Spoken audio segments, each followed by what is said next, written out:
Hello, welcome back to my channel and welcome if you're new here. My name is Jen. I'm a certified weight loss and nutrition coach.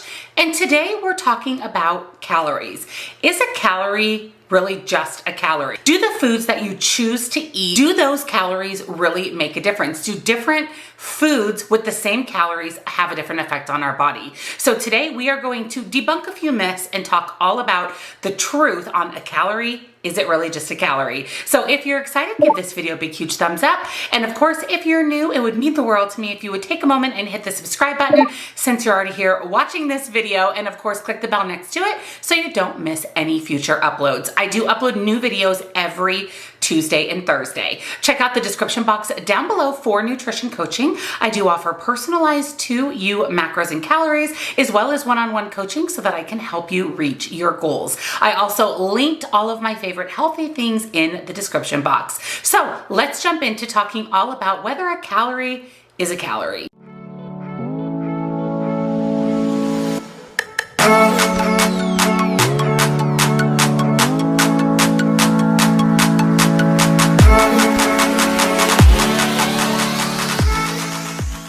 Of all of the nutrition myths out there, and there's a lot of them, the calorie myth is one of the most pervasive and the most damaging. It's really the idea that calories in, calories out is how you lose weight, but it really doesn't matter where the calories come from. Is it coming from healthy foods, processed foods, sugar, fat? It doesn't really matter where these calories are coming from. As long as you stay at your maintenance calories or in a deficit, you're going to lose weight. So it really doesn't matter, according to the calorie myth, where those calories are sourced. Now, it's true that all calories have the same amount of energy. So 100 calories of M&Ms and 100 calories of broccoli deliver your body the same units of measurement because a calorie is a unit of energy. So in that respect, yeah, a calorie is just a calorie. But when it comes to our bodies, things just aren't that simple. They're not that cut and dry. The human body is a high-plex biochemical system with elaborate processes to break down calories into energy.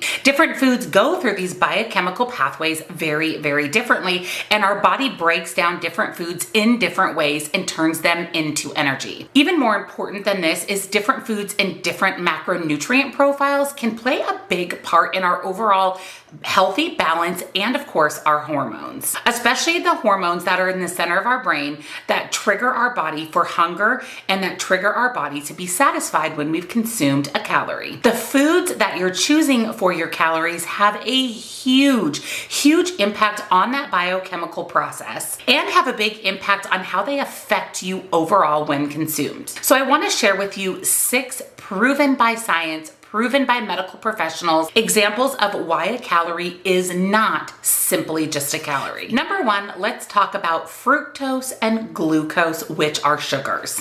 The 2 main simple sugars in your diet are glucose and fructose. Gram for gram, these 2 simple sugars provide the exact same number of calories. Glucose can be metabolized by your body's tissues, where fructose can only be metabolized by the liver. So here's a few examples of why glucose and fructose are completely different, even though they are both simple sugars and calorie for calorie, they are the exact same. First, they affect ghrelin. I'll go ahead and put that on the screen, the hunger hormone in our body, very differently. Ghrelin goes up when you're hungry and down when you're full. One study showed that ghrelin based on fructose levels is much higher than the ghrelin that's produced based on glucose. Fructose also does not stimulate your body's satiety signals the same way as glucose. And most importantly, consuming a large amount of fructose can lead your body to be insulin resistant. It also leads to abdominal fat gain, high triglyceride levels, raised blood sugar, and higher LDL cholesterol, which is the bad cholesterol. Even though the calories are the same between fructose and glucose, glucose has a very different effect on your body than fructose. So you're probably wondering, where does fructose come from primarily? The largest amount of fructose is going to be found in things like like candy or sugar sweetened items. But fructose is also found in fruit, but it is very different than the fructose found in candy. Because fruit contains water and fiber, your body processes the naturally occurring fructose and sugar much different than the added fructose or added sugar in the candy. So it mitigates that negative effect that fructose can have on your body. So if you're craving something sweet, go for fruit over candy. Number 2 is the thermic effect of food, or the TEF. Different foods go through your body in different metabolic pathways. Some of the pathways are more efficient than others. The most efficient metabolic pathway is that your calories are used for energy versus being disposed of as heat. Protein, for example, contains 4 calories per gram. Now, protein, when it's metabolized by your body, is more in the form of heat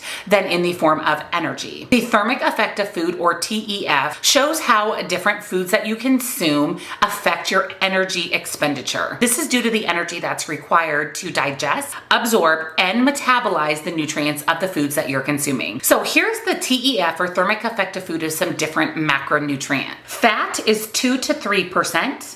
Carbs is 6 to 8%, and protein is 25 to 30%. So based on these numbers, it's extremely clear that protein requires more energy than fats and carbohydrates for your body to process. And the more energy it takes for our body to metabolize and process protein, the more calories, or TEF, we're receiving from the foods that we're eating. Studies show that high protein diets, now we're not talking about low carb, high protein, or low carb or keto, we're talking about a diet that has a protein goal every day that is substantial. These diets boost your metabolism by 80 to 100 calories every single day. So if you do the math, over the course of 30 days, you could potentially burn, just by metabolizing the protein that you're eating at its body's natural pace, an extra 3,000 calories a month. And if you didn't know, 3,500 calories equals a pound. So based on the foods that you're eating, you could potentially burn almost a pound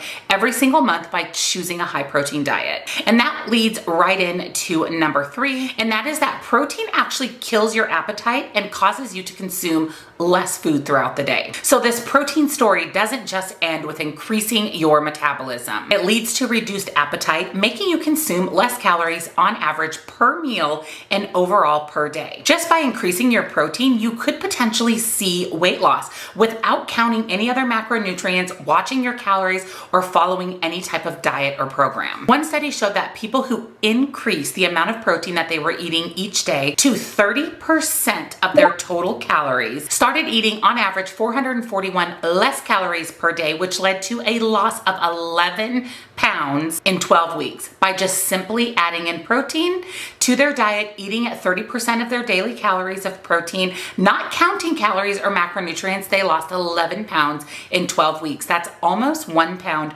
per week. If you don't want to go on a diet, but you'd like to see the scale go down a little bit, just simply add a little bit of extra protein to your diet every day, and you may see that scale move in the right direction without a lot of added effort. Number 4 is what is called the SATI Index. Different foods have different effects on satiety. There are a lot of foods that give you that feeling of fullness, and there's a lot of foods that you can eat a large amount of and never really feel satiated. For example, it's very easy to eat 500 calories of ice cream. Well, you'd have to force feed yourself 500 calories of things like eggs or broccoli. The key to this is the choices that you make. So you're probably wondering, what is the SATI Index? It's the measure of the ability of foods to reduce hunger, increase feelings of fullness, and reduce calorie intake for the next few hours. So if you eat a lot of foods that are high on the SATI Index, then you'll end up eating less throughout the day and potentially losing weight. If you eat a lot of foods that are low on the SATI Index, it's a high likelihood that you'll overdo it in your calories in order to fill that same level of fullness than you would from those foods higher up on the index. Some examples of foods that are high on the SATI Index are things like eggs, boiled potatoes, beans, and fruits. Now, some items of some foods that are lower on the SATI Index are things like cakes, chips, candies, a lot of simple sugars, and a lot of foods that are processed and have a lot of added sugar. Now, whether or not you choose to eat foods high on the SATI Index or low on the SATI Index, or a balance of both, which is ideal, just remember that it's very easy to eat 500 calories of ice cream, but not of broccoli or eggs. Number 5 is that low carb diets automatically lead to a caloric restriction. Since 2002, there have been over 20,000 studies done comparing low carb versus low fat diets. The results of all of these studies show that a low carb approach to weight loss can lead to more results than a low fat approach, actually by 2 to 3 times the amount. If you're following a low carb approach,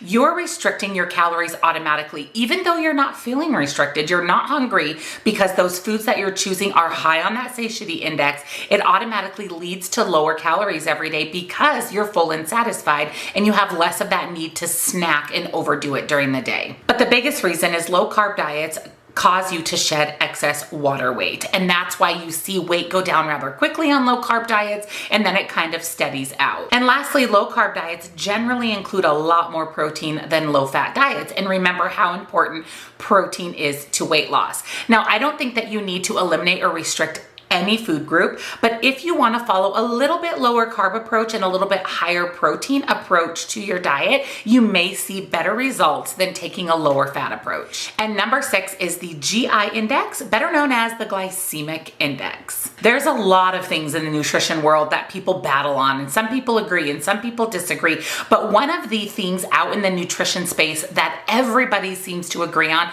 and that is that refined carbohydrates are not good for your health, for your weight loss, or even helping to maintain your weight. Refined carbohydrates are low in fiber and tend to be metabolized by your body very quickly. That leads to rapid spikes in your blood sugar and leads to being on the lower level of that satiety index. They give you immediate energy, but you're hungry a very short time later. When you eat a food that spikes your blood sugar really quickly, like refined carbohydrates, then you generally experience that crash effect later on when your blood sugar goes back to a normal level. This is known as the blood sugar roller coaster. There are high GI foods and low GI foods, or high glycemic index foods and low glycemic index foods. Now, refined carbohydrates fall on that high glycemic index. These are the foods that spike your blood sugar and that can lead to that whole blood sugar roller coaster. If you want to eat a lot of carbs, and there's nothing wrong with eating a lot of carbohydrates, just make sure that you're choosing unrefined carbs, not refined carbohydrates, because studies show that people who eat a lot of foods that are high on the GI index are the ones that suffer from being overweight,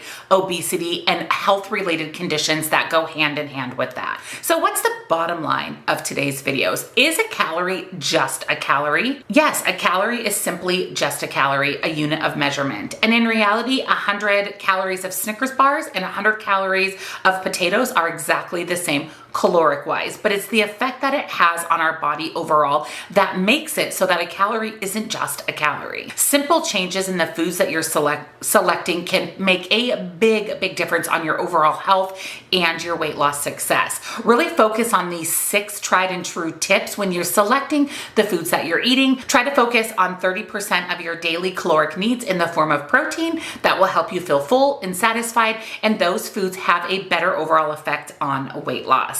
So if you enjoyed this video, don't forget to give it a big, huge thumbs up. It really helps out my channel. And if you're new and you haven't yet subscribed, I would love to have you here. Hit the subscribe button and click the bell right next to it so you never miss a single video. Check out that description box down below for nutrition coaching, as well as links and discounts to all of my favorite healthy things. And by the way, I did a video all about the glycemic index. I'll link that down below if you want to check that out as well. It'll help tie all of this together just a little bit more. Thank you again so much for watching, and I'll see you next time. Bye.